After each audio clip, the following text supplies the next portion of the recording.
the other was. All right, final meditation on the Word of God in this class. Good. So here we go.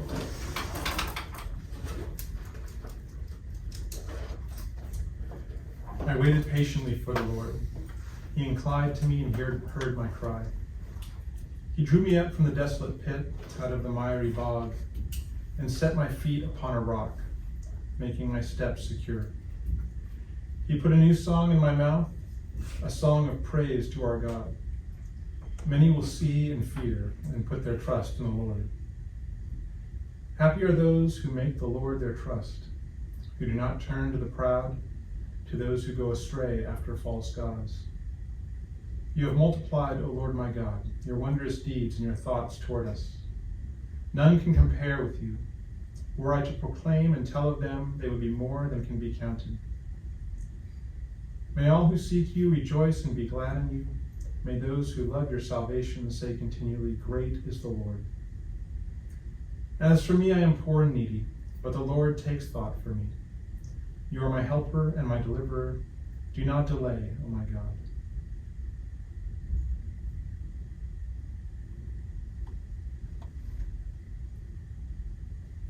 I waited patiently for the Lord. He inclined to me and heard my cry. He drew me up from the desolate pit, out of the miry bog, and set my feet upon a rock, making my steps secure. He put a new song in my mouth, a song of praise to our God. Many will see and fear and put their trust in the Lord. Happy are those who make the Lord their trust, who do not turn to the proud, to those who go astray after false gods. You have multiplied, O Lord my God, your wondrous deeds and your thoughts toward us. None can compare with you. Were I to proclaim and tell of them, they would be more than can be counted. May all who seek you rejoice and be glad in you. May those who love your salvation say continually, great is the Lord. As for me, I am poor and needy, but the Lord takes thought for me. You are my help and my deliverer. Do not delay, O my God.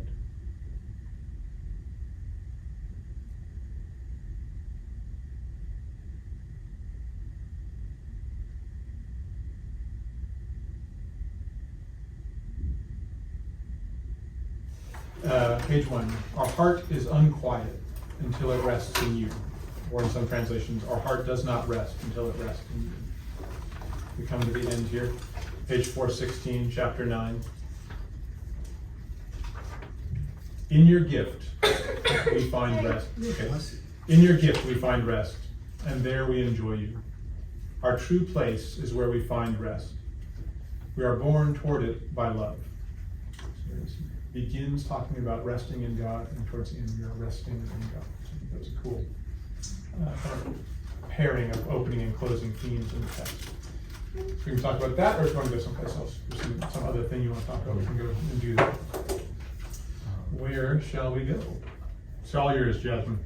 Mine's on page 418, well, kind of 417, 418, chapter 11, when it's talking about the Trinity and whether anybody can comprehend it. And he talks about understanding ourselves first and like the three parts of ourself. He says, it is to be sure a triad far different from the Trinity, but I propose it as a topic on which they may exercise their minds by way of experiment and in order to make clear to themselves how great the difference is. The triad, I mean, is being, knowledge, and will. I am, and I know, and I will. And then, like, skipping a sentence. Let anyone with wit to see it observe how in these three there is one inseparable life. There is one life, one mind, and one essence. Which I never heard, like, I've never seen that example as, like, not as, he's not comparing it to the Trinity, but like in a way that we can understand the Trinity, and kind of like that we have to understand ourselves first to be able to grasp like the Trinity better. And then in the last paragraph on 418, it's like in the middle, he says, do these three coexistent acts constitute the Trinity, or are all three found in each person, so that each is this triple reality? And I just thought that was really interesting because I never thought about it like that. He uses the prior example of like how we have 3 within us to be like, does each person of the Trinity have 3 within it? So then it's like 3 times 3. But yeah, I just never heard it explained that way or questioned in like the last paragraph like that. Yeah, this is great. Thoughts on this part of the text?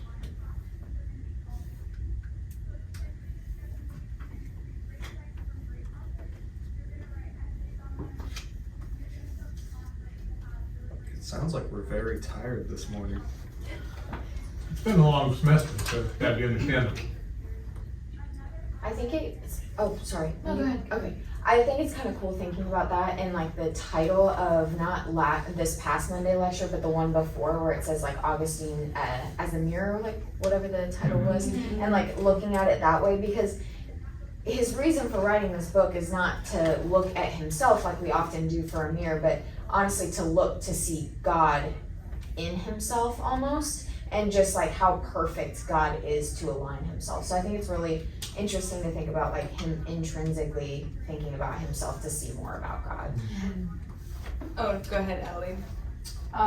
Yeah, that's kind of what I just wanted to clarify. Like, is he talking about himself here? Like, I am, and I know, and I will. Is he saying those are things within the Trinity, like characteristics of God, or is he saying that about himself? Because I was a little. I think he's saying that about humans, because he says the triad he's talking about. He says a triad far distant from the Trinity. So he's talking about like in humans, but then like when he goes farther down in the last paragraph, he asks if like those 3 things also exist in each person of the Trinity, and like ties it in kind of. I just wanted to comment on Joe's point really quick. That reminded me of Dean Weeks' lecture yesterday. Such a good lecture, by the way. I just want to appreciate that. But he said something, I wrote it down, like he said that kind of like the idea of looking in to find ourselves is like not what we're supposed to do. And he said that Augustine's view is like, I will never find myself by looking in. I will only find myself by looking up and by connecting with God, the Creator. And I just thought that was really beautiful. Like, because he mentioned like Augustine looks within himself, and when he looks within himself, he goes like yuck, like that's his words, and it's true. But it is through like looking within, but then directing your gaze like upwards is when you really find rest in yourself, which I thought was beautiful. Like Dean Weeks just did such a good job. Nadia, then Jim. Yeah, and then also from Dean's lecture, I think just overall, like, fixing your gaze, it kind of, like, goes along with what May said, and especially that line that says, I am, I know, and I will, and it's, like, fixing your gaze, like, truly understanding maybe yourself, and then that's how you will understand the divine Trinity, but it's especially, like, who am I, where am I headed, and how must I be transformed. It just reminded me, like you have to know, like, who, or have somewhat of an understanding of like who you are, and then like how like when he says in the book it says like I know, it's like, well, I know how I must be transformed, I know like how I must change. It can be kind of applied like that, so it's like also just from that lecture, and I loved that lecture yesterday. It was great. Sure. So, Spurgeon reference. He says, it's in one of his sermons, and he says like how to, not evaluate, that's not the right word, but he says look up, look down, and look around. And so look up to heaven, look down in the Bible, and look around. And like that's how you kind of, I don't know, see yourself, right? And so it just reminded me of like, that was really Augustine, I would say that. It's this like whole purpose in the Confessions. And so in chapter 1 of book 13 on page 407, it's like in the middle of the page, he knows himself so well. And I think that it's so important that, okay, I'll read the quote and then I'll talk. Okay, so he says, you have blotted out all the evils in me that deserved your punishment, Lord, not requiting me for the work of my hands, by which I defected from you to my own unmaking. And you have anticipated all my good actions, rewarding the work of your own hands that made me. For before ever I was, you were. And I think that it's so important, and I've worked with my therapist on this, and I think that it's really cool too, just to think about like, I feel like almost self-evaluation is either overplayed or underplayed in our day and age. Like, it's either you don't do it or like everybody's like, well, I feel that it's this way. But Augustine's view is like not only like looking at himself, but comparing it with God. And I think that that's where we miss the mark, is like to look up first and use that before we look around and compare ourselves or look down and see what we have right, if that makes sense. So. Adelaide. Have you guys ever heard the phrase, this is like such a common thing that people say, like you have to love yourself before you can love anyone else? Mm-hmm. I feel like this kind of ties into that. Like, I feel like that's just not true. And I feel like, especially with this, the way, like with God, the way that you grow to know yourself and love yourself is by knowing God. Because ultimately, like, if you are ever to know yourself, you have to know, like, your creator and the way that, like, the purpose that he made you for. And I don't know, I just think that's beautiful. Zoe, then Noah. That was a great point, Adelaide. And just like to go off of that, another thing Dean Weeks said yesterday, he was like all over the place with great things he was saying. But he said something, he said that one of the problems I think he mentioned like with society is like, it's all about loving ourselves. And he said, we were made to love and be loved, not just to love ourselves. Which is really, I thought was really beautiful because we are made to be loved, but we're also made to love. And when there's a wrongly ordered love of self, then that's when you start losing charity for others, but also love for God, when you can only think of yourself. And so, yeah, like it's really like something that people say all the time, like, Yeah. you gotta love yourself. I'm like, pretty sure I have enough pride already. Like, I don't think I need to work on that. I don't need any more self-love. Like, so yeah, that was great. It's Noah, Adelaide, Nina. I really do disagree with the statement that you don't need to love yourself to love others. Because you need to love yourself enough to be humble, so that way you can love others through loving yourself. Because note how every time, there's a lot of times in the Bible where when Jesus is preaching, like in Luke 6:26 to 37, he ends by saying how great your reward in heaven will be when you're a son of God. Meaning that he's asking you to indulge in this like self-love, where he's saying you're going to be rewarded for loving others, for doing as I'm instructing you. And it speaks to the nature that he created in us. I mean, when you go to talk with people, there's a good chance they're going to want to talk about themselves. That's just kind of an inherent thing. And people get excited a lot, unless you're an introvert, but you're like, don't talk to me, weirdo, get away. But yeah, maybe I didn't explain that the best, but I'm open for debate. Adelaide, Nina, Joe. I'm just gonna say something in response to you. I feel like I just like forgot that now though. What did you say? Is this like a summary? Sorry, I was. The summary is in Dean Weeks' quote. Okay. We were made to love and be loved, and not just to love ourselves. Yeah, I forgot what I was gonna say. Mentioning the comment about having too much pride. Oh, that's true. I also talked about my Self-love and pride. Yeah.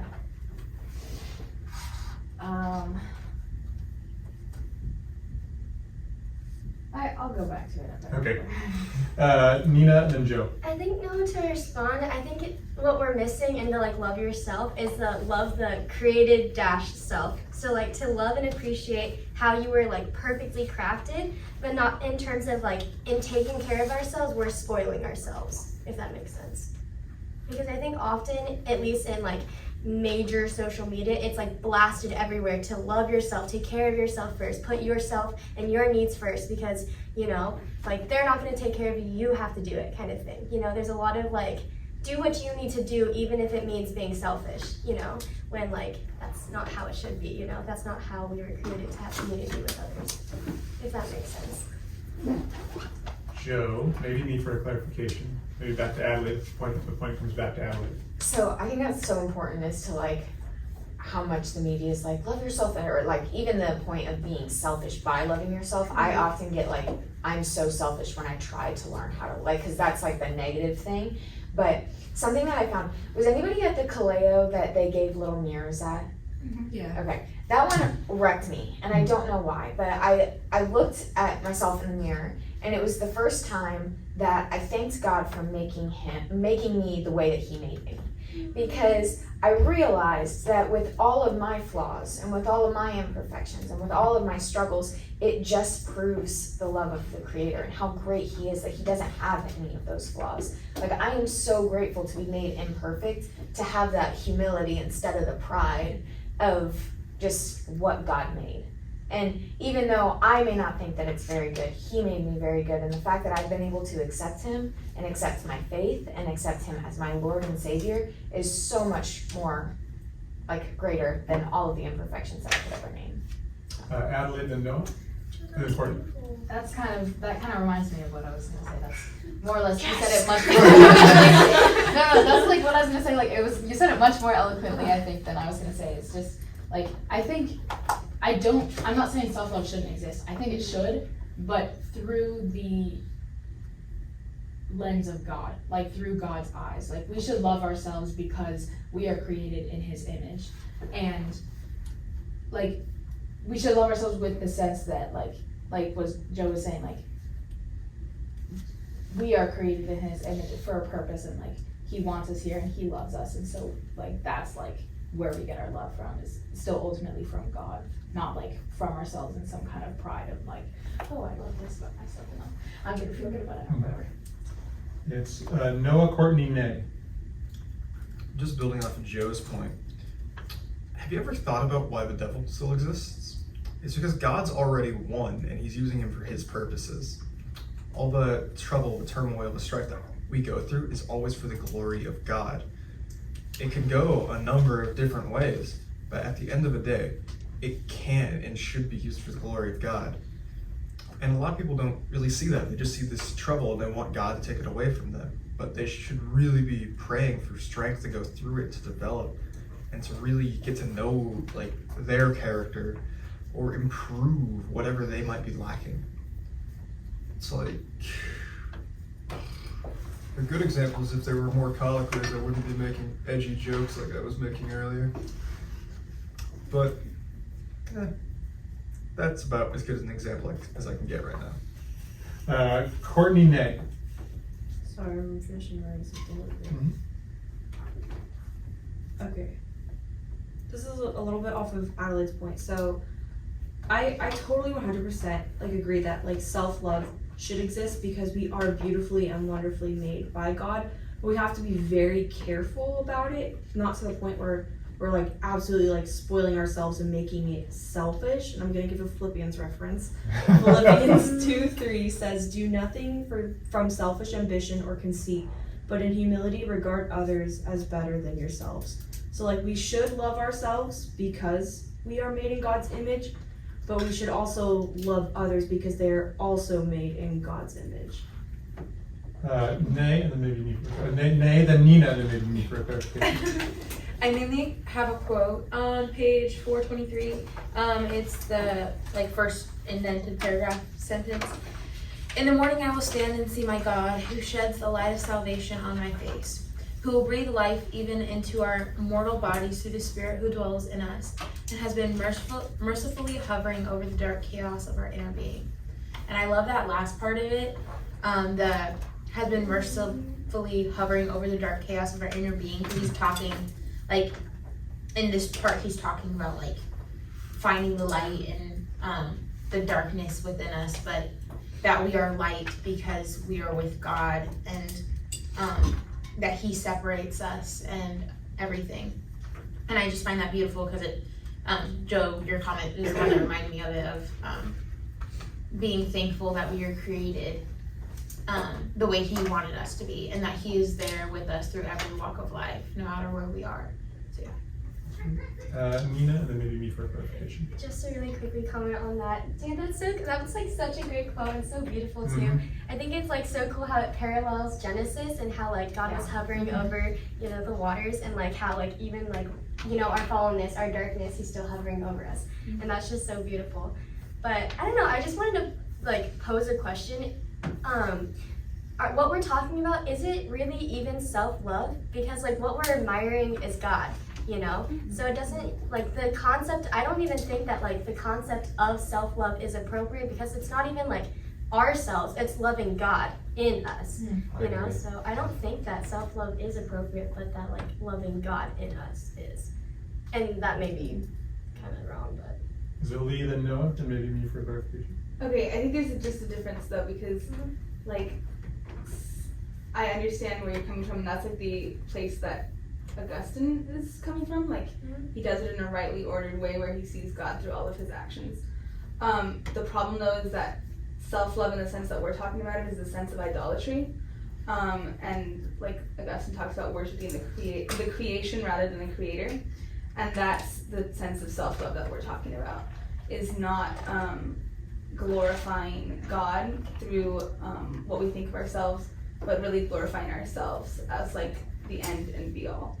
And then another comment I was going to make is that there's this prayer called the Examen that I pray twice a day, or I try to pray twice a day. And part of it, it's like a reflection, and part of it is a prayer to see myself how God sees me, which is really interesting because it's not like how I see myself. It's not how I think God sees me, but like to really pray to see how God sees me, because there's a difference in our perception of ourselves and the way that God sees ourselves.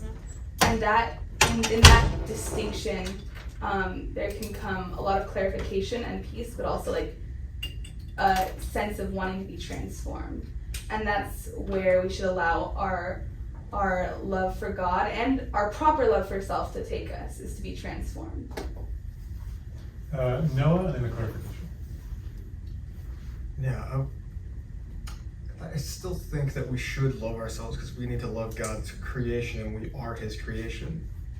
So even though we love how we reflect God, because in the beginning He made us in His image, we should still love the fact that we are human and we are ourselves, because God created us that way.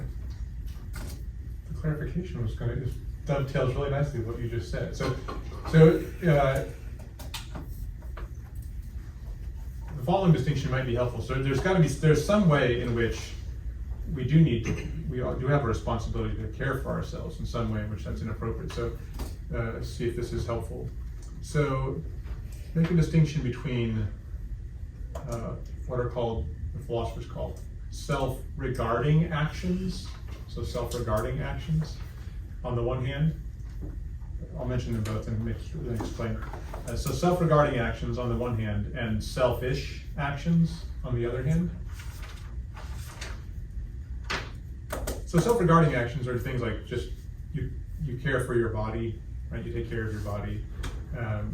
It's the temple of the Holy Spirit after all, so we do have to care for it. And then there are selfish actions, which are the kind of things that people are talking about that are worrisome, and worrisome at best, idolatrous at worst. Right? And the reason I think it's important to keep the distinction in mind is that for many of us, the second type of self-love is the greater temptation, right? So the kind of prideful, idolatrous self-love. For many of us, that's the case. But a good chance that for some of us, failures of the first type of love are also a temptation to do something evil. So if people are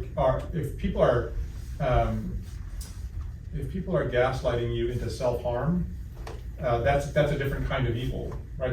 That's a failure to engage in the proper kind of self-regarding actions that are self-care, right? So I think both those things are important. It's very interesting because I think it's a little bit like why I could never be a pastor. Like on any given day, you have to kind of deliver a message.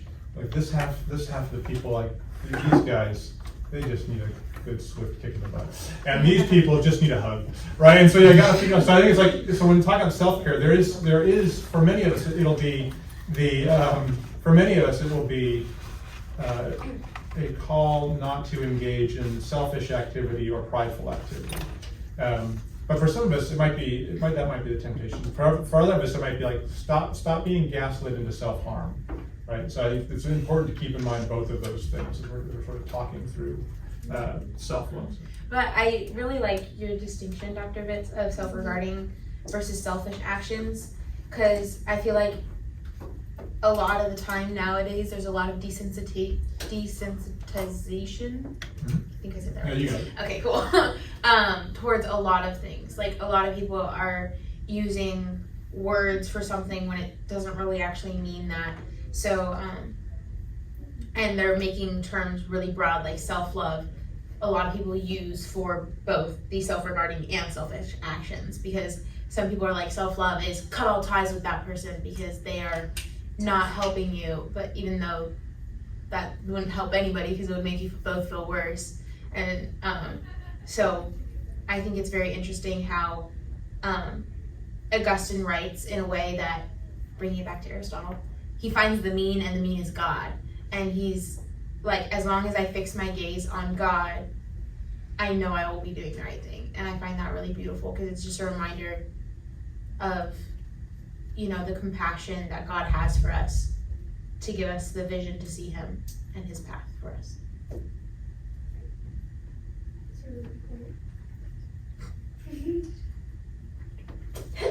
More thoughts on self-love?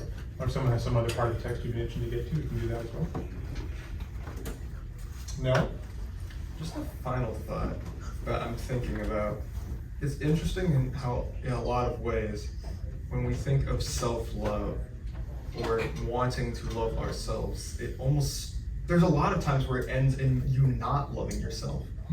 Like if you're going on a diet and you're just miserable, you're not loving yourself, but you're trying to love yourself. If you're waking up early to go to the gym every morning, but it's just not for you, you're hating yourself because you want to love yourself.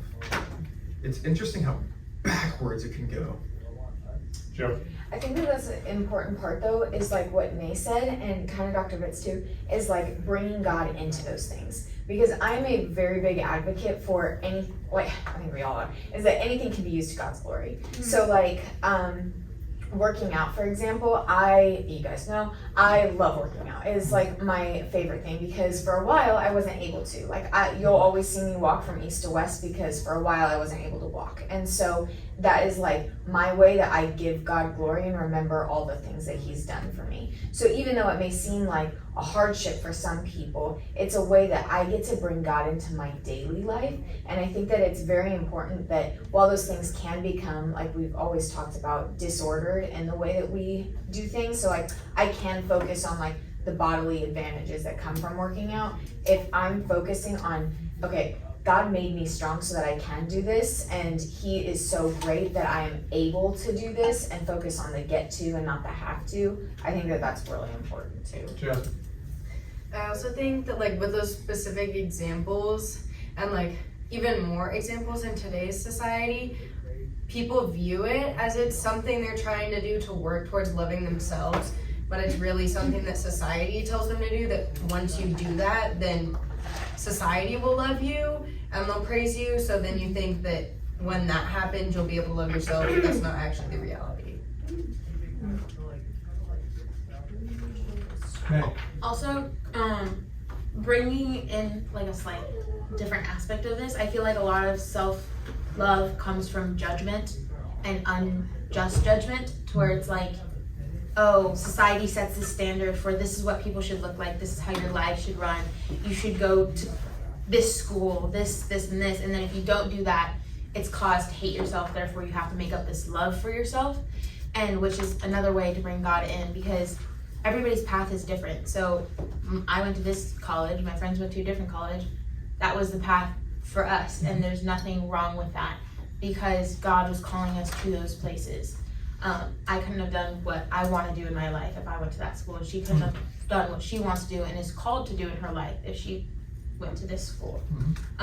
Which I was trying to find a quote when he was talking kind of about judgment, but I couldn't really find one that summed it up, but he meant just judgment here somewhere. It's in there somewhere. Yes. Yeah, I'll Amanda. still try to find it. Joe, what you said reminded me of on page 89 in like the first sentence of chapter 12. He says, if sensuous beauty delights you, praise God for the beauty of corporeal things and channel the love you feel for them onto their maker, lest the things that please you lead you to displease him. So it's kind of like you can praise God for like those things that he gave you that you can love, like in like the physical world or whatever. And like if you keep like the order, I guess, right? Like loving God always and keeping a priority, like you won't displease him. That's good done, but you're way back. Let me segue.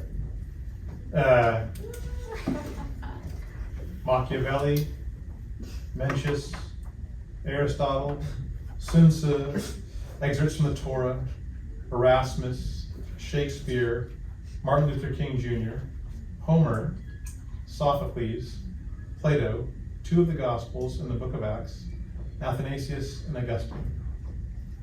That's a pretty cool year, man. We're scholars, guys. You guys have read key parts of the Bible. You've read a bunch of great Greek classic Greek philosophy and Greek literature. You've read some seminal texts in sacred tradition. You've read a seminal text in Confucianism, a seminal text in Taoism. That is a pretty cool accomplishment for folks who are disciples and scholars. Everything else. Part of, yeah, exactly. I haven't mentioned all the work you do. I just mentioned all the reading you do, all the writing and all the speeches. But, so one thing I want to do is just take a moment to pause for you to reflect, but also for me to express like just appreciation for all the work you've done in doing all those things. That is a noteworthy accomplishment.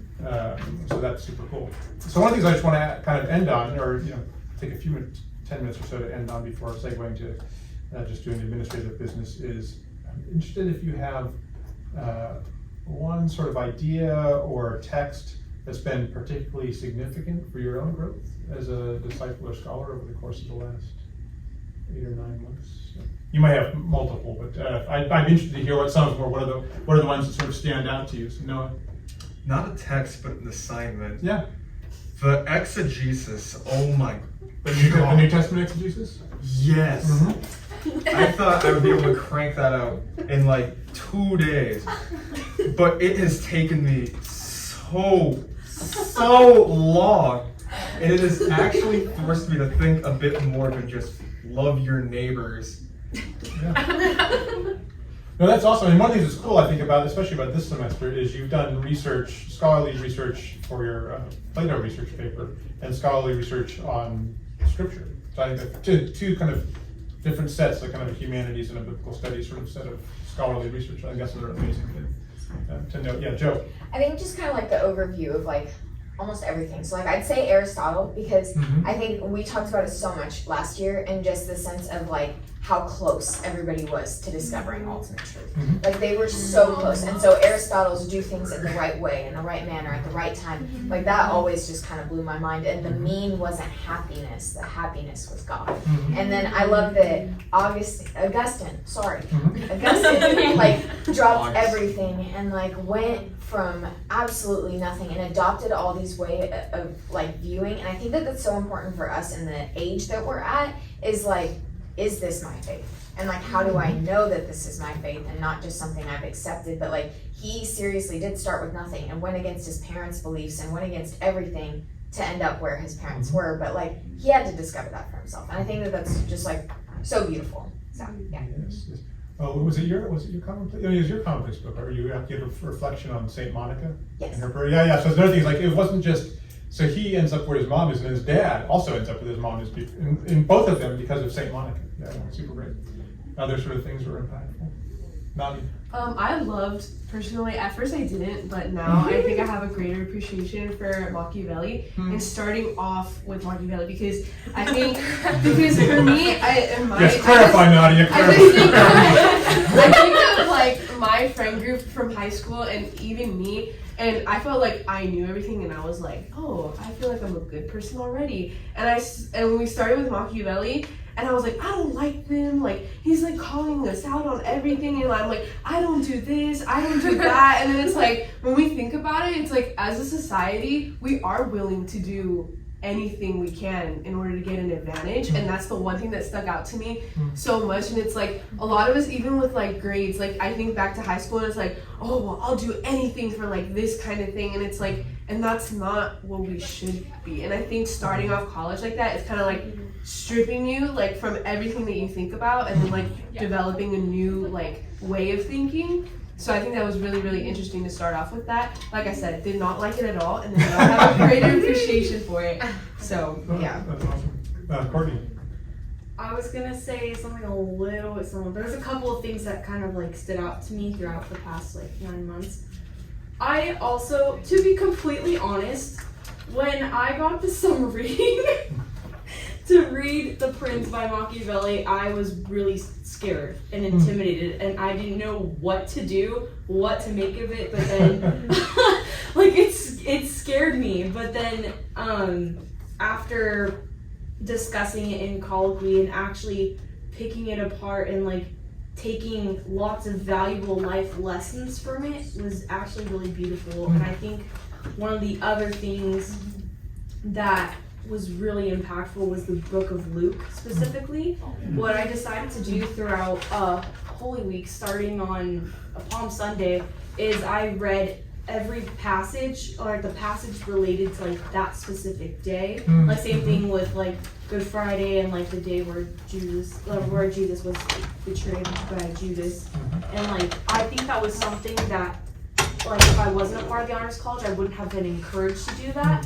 And that's something that really like enhanced my relationship with God too, was to go through it and feel like almost like I was like in a sense like a part of it, and like that I got to like be a part of that. I think that was something that was super special. Yeah, that's awesome. And with the confessions, I think that really impacted me, because sometimes like I have questions and sometimes I have doubts, and I feel like sometimes people frown upon doubts and questions, and they're like, well, you shouldn't because it says it's right there.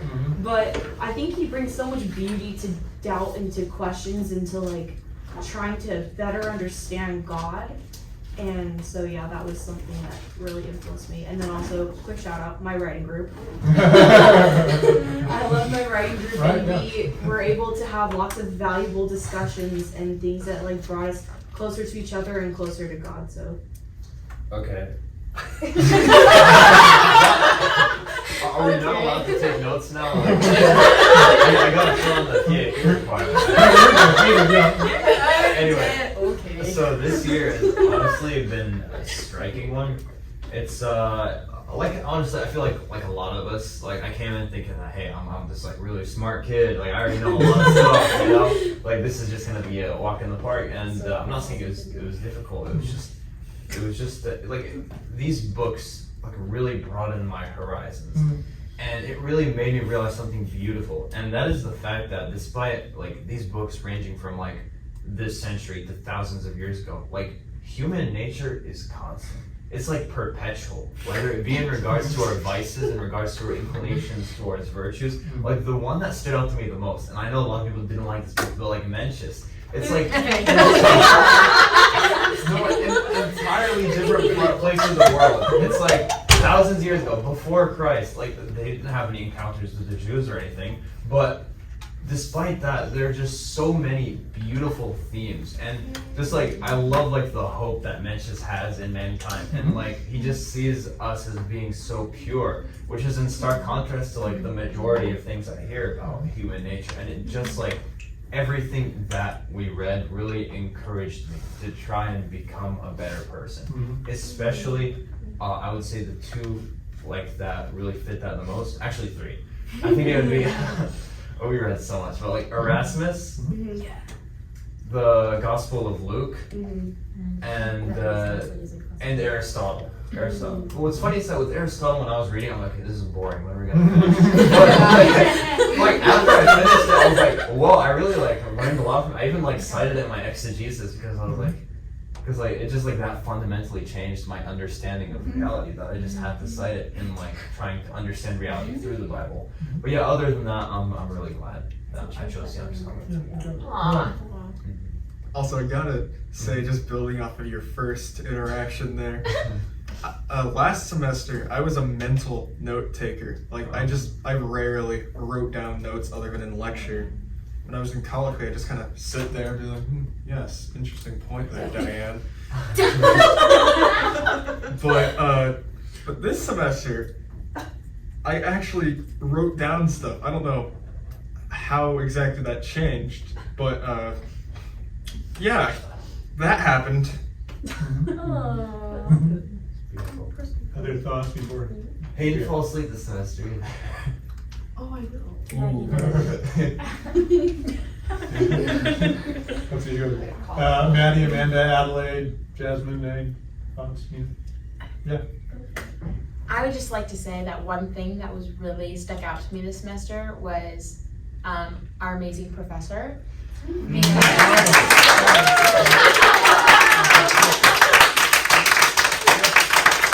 whole thing is going. I don't know what y'all are doing. Perfect time. Right? But no, seriously, like I don't think. I mean, that's Colloquy obviously wouldn't have been possible without you, but I think your insight in every book made it so easy for me to understand why we were reading them. Because sometimes when, like in high school, when I'd be assigned to do reading, it's like, I don't understand why we're reading this book. It's not challenging, it's not insightful, whatever. But this, with your insight, it was easier to comprehend and get what we were supposed to from it. Yeah. Thank you. Yes. Adelaide? Okay, I'm not gonna say like too much because at the end of last semester, I just broke down and it made the entire Colloquy cry. So I'm gonna not go for that. But this time, like last year, like my senior year was really, really bad, and I think I've alluded to that. And like, it's just like crazy to see.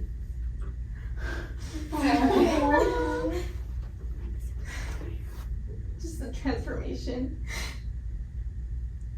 But I'm so grateful for everything.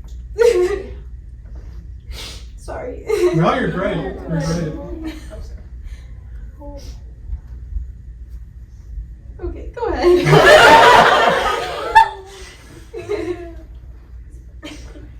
All the girls are. I know. Oh my goodness. I like how much our writing group met. Yeah.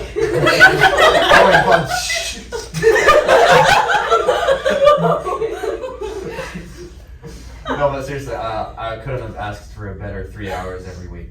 You know, it's been awesome. And also, speaking of the insight that she emphasized on you, what I really like about Dr. Vitz is that a lot of the times, like the insight you give in regards to the books aren't even like directly rooted in the books, but I feel like that helps us better understand them. Because a lot of the times, a lot of like, especially like teachers throughout, you know, K-12, like they would just like restate what the books are. I'm like, yeah, I know that, I just read that. You know, it's like I'm still confused, but like, you know, like, you would like go something like kind of like a tangent, like it pertains to what the book is trying to say, like maybe extrapolate it to something that's modern or maybe something that we've read before, and I feel like that really helped me better understand. Yeah, that's helpful to know. Yeah. Mary, did you have anything? Yeah, I did. I wanted to say, last semester, my writing group was not, it wasn't the best writing group, but this semester, like, the writing group, that has, like, changed everything. And I think, like, since last year I didn't have the best experience with writing group, this semester, like, having that good experience has really, like, helped me stick with the honors college, especially since this was such a difficult semester. And I think, like, just having that, like, support, like, on a more, like, personal basis was really helpful. And so I wanted to thank you guys if you're Maddie. I don't want to. So if you, I don't want to pressure into sharing. So if Amanda or Jasmine or Nina want to share, that'd be nice. But if not, I can segue to administrative part of it. Honestly, wow, I feel like really emotional now. Hmm. Dang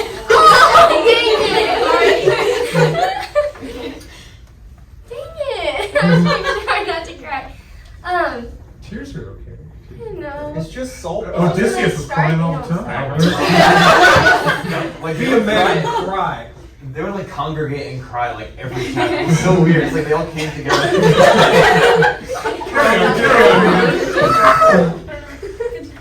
Okay, I'm just like so thankful for like just like my community here in the Honors College, and like something that like really touched me was like that opportunity for us to like share like testimonies. And John, I just think that's like such a testament to like what the Honors College is here to do, is to like work as scholars and believers, but also like to create that community. And like Adelaide said, it's just like the transformation and that like compassion and love that I feel from like everybody and support is just like unbelievable. And it's like, oh, it's so hard to like let like, you know, freshman year go, but I'm so excited for like sophomore year. So thank you guys. I can go. I definitely had a really, really rough like past like 3 years, and I grew up in like a Christian household, but I think that like kind of made me go even farther away from it. And like for a while, it's the kind of like where anything to do with like God or like Christianity just makes you really angry. That's what I was feeling for a really long time. And even like first semester, and then when we started going into the Gospels this semester, I was like, I'm not looking forward to this. Like, I don't really want to do it. But it's just like this whole school year, I've kind of like came back to God. I found my faith again. And the Honors College has been such a blessing in that, because I doubt that it would have happened if I gone to another school or honestly not been in the Honors College. So yeah, I'm just really thankful for that. Do you have any for us, Amanda? I can say that I really enjoy Colloquy, and I know I spend like the most of the time listening, but in high school I didn't really have like a chance to like, you know, learn from your peers, you know, and like watch or listen to people like struggle with like ideas and things like that. And I think that's just like a very helpful way to learn, and I really enjoyed it. Yeah, thank God. Everyone got a chance. Yeah. What about you? I hadn't prepared for me. Bless you. All right, so let me think for just a minute, and I'll think about it if I can think of one thing. So we're not going to have time to do evaluations in class. If you haven't done them, if you can do them, if you could do them, that would be very helpful. So you have one thing. Reach out and grab it. I guess there were two things that I found really cool, and one of them may just be because it just happened most recently, but reading your New Testament exegesis papers was really cool, because it was really clear like how much work everyone had done and how much like scholarly work, right? And how it wasn't. I mean, it's an assignment, but it was clear like how much effort you made, you know, to get all that research work done and to try to use that research to understand different parts of the text. And so that was really wonderful for me to see, both as teacher and, you know, to see people doing good scholarly work, but also just as as a brother in Christ, to see people growing as disciples and scholars. So that was something that was particularly, you know, meaningful to me to see all of your work there.